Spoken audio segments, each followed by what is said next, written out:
Hey guys, it's Alex from Trummer Digital, and in this video, I wanted to go over some results that we've been able to achieve running Facebook ads for an OBGYN clinic. And also in this video, I'll give you a breakdown of the campaign structure, how to set up and run and iterate and manage these ads as they go. And so if you were an OBGYN clinic and you wanted me to run ads for your clinic as well, definitely feel free to book a call in the link in the description. I'd be happy to hop on a one-on-one call with you and see if there would be a good fit. Or if you're an agency owner or you run ads for yourself and you're looking to improve your systems and how you run ads, you can also book a call in the agency link in the description where I consult with you on how to run ads better and grow your own agency.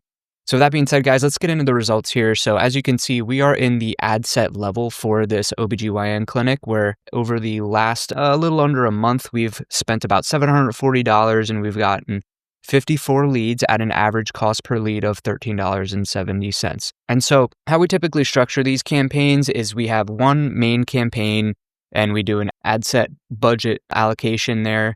And so we have multiple ad sets. Each ad set corresponds to a different treatment or angle or offer. In this case, we have a Spanish ad set and then a general OBGYN new patient ad set, and then one for obstetrics or midwife.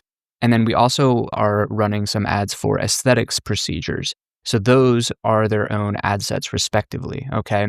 And what this allows us to do is it allows us to pretty much determine the amount of budget that we want to spend on each treatment or angle or offer. Because, for example, if we just have one big ad set, we can't distinguish any different targeting or when we want to run the ads or things like that. When you split each treatment at the ad set level, you're able to customize the targeting and the settings and the budget allocation for each treatment or angle or offer. So that's why we split it up there. And also, guys, we don't do campaign budget optimization just because, again, we want to manually allocate budget to each respective treatment or offer. Because if you do campaign budget optimization, Facebook might say dump all of its budget into maybe the general OBGYN ad set and not give the other angles a fair shake. So this is essentially just a way that we're able to manually give that fair shake to our various ad sets. And then we can iterate over time from there. So say we allocate a fairly equal amount of budget to these different angles, and we're clearly seeing that one of them is starting to outperform, then maybe we will turn the other ones off and focus more on the ones that are performing well. All right, guys, so we have that ad set level. And then what we do is we put one ad in each ad set level, and that is a dynamic creative ad. And what that means is dynamic creative allows us to put 5 to 10 ad creatives in each dynamic creative ad. So Facebook will rotate through those various creatives and show certain creatives to people that it thinks will be likely to convert.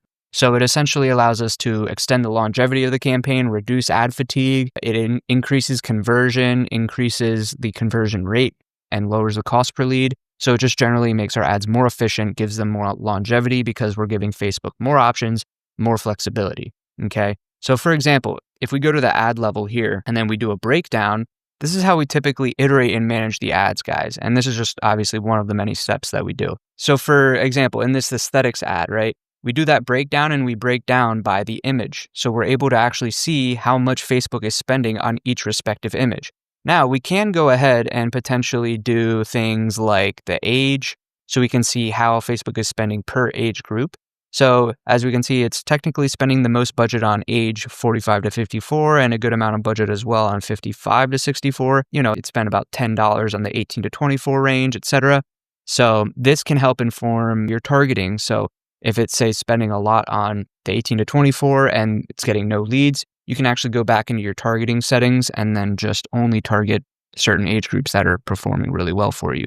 This breakdown tab is very powerful. So we can remove this age here. Maybe we want to filter by the text or the captions, right? We can do that as well. Maybe we want to filter by the actual placement, okay? And that's just where the ad is being placed. So as you can see, Facebook stories, Facebook feed, or Instagram stories. One thing that I get asked a lot, guys, is do Facebook ads technically run on Instagram as well? And the answer is yes. When people say Facebook ads or Meta ads, Facebook owns Instagram or Meta owns Facebook and Instagram. And so when you're running Facebook ads, it automatically displays on both Facebook and Instagram. Whether or not you connect an Instagram account, it will automatically kind of show up there as well. So as you can see, it's spending a good amount on Instagram here as well. But guys, that just goes to show that there's a lot of different types of analysis you can do.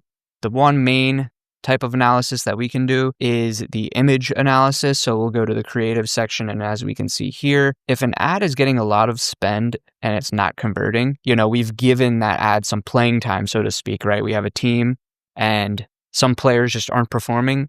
If we want to cultivate and iterate towards the best possible team, unfortunately, we got to take out the underperformers, replace them with a substitute, see how that person does, give them a shot, give them a swing at bat. If they do well, now we have a good player in. Oh, this one's starting to underperform, take him out, put a new person in, and now we just have a team of A players. So over time, we're seeing which ones are kind of sifting towards the bottom, removing those, putting in new tests, and then now we have just a team of winners that are rotating around dynamically. And so as you can see in this case, for example, guys, this ad creative spent $53, didn't get a lead. So what we would do, and I've already done this, is to go and remove this ad. Simply click edit, this pencil icon here, and then go into the ad level, X out that creative specifically, republish the campaign, and now the campaign and the dynamic creative will be live again, but without that one image. And a lot of times, guys, if we go ahead and remove 1 or 2 images or 3 images, we'll go ahead and in their place, replace them with 2 to 3 images as well, and give those ones a new shot. So, and then we do the same thing for all these other ones, guys. And as you can see, a lot of the results are coming from certain creatives here. In this case, we have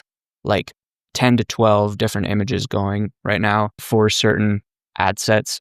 And so it's very important to test a lot of creatives because that gives you the best chance of finding winners over time. And so guys, in this case, again, we were able to get 54 leads at $13 a lead on average. That's really good.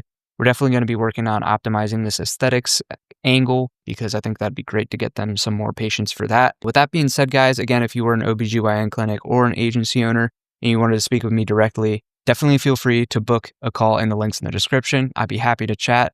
And I hope that's helped guys give you an overview of the campaign structure, how we're running ads, and just some general results for an OBGYN clinic that we're currently running ads for.